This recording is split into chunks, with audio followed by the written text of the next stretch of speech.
Sur le continent, à présent, élection en RDC, les rêves de la génération Kabila.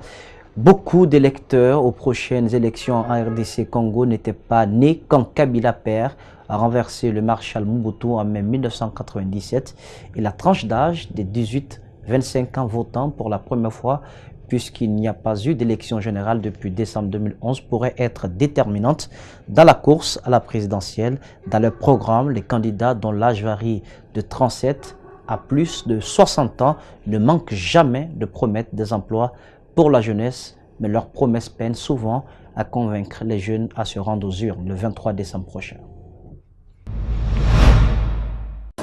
À 19 ans, Jenny n'a connu que le président sortant, Joseph Kabila. L'étudiante en journalisme est en stage dans une télévision privée à Kinshasa, un stage qui l'amène à travailler sur la campagne électorale. La jeune citoyenne est pleine d'attentes avant ce scrutin historique pour elle et son pays. C'est ma première fois d'avoir une carte d'électeur. Alors, j'aimerais voir ce que ça fait de voter d'abord. J'aimerais voir ce que ça fait de changer de président, changer de régime. Les moins de 25 ans représentent les 2/3 de la population de la République démocratique du Congo. L'accès à l'emploi reste leur priorité.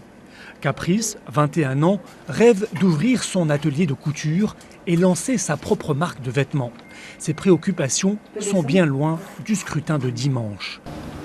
Pour moi, que le président Kabila quitte le pouvoir ou qu'il reste ou quelconque président qui va remplacer, ça m'inspire en tout cas rien. À 2000 km à l'est de Kinshasa, Goma, la capitale du Nord Kivu, est en campagne sur fond de violence des groupes armés. Jackson, 23 ans, est un pousseur de Tchukudu, ces vélos en bois typiques de Goma. Ses livraisons, payées 1 ou 2 $ la course, lui assurent de quoi faire vivre sa femme et ses 3 enfants. Le jeune père rêve de paix dans sa région.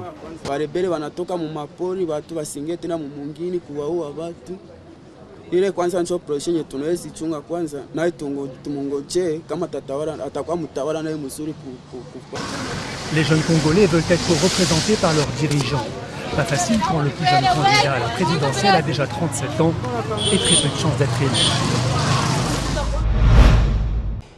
Et mot de sport, 2 jours après la défaite de Manchester United à Liverpool 1-3, l'entraîneur des Reds, Devils, José Mourinho, a été remercié par la direction du club. Le Portugais paye une première partie de saison décevante, arrivée le 27 mai 2016. Il sera donc resté 2 ans et un peu moins de 7 mois.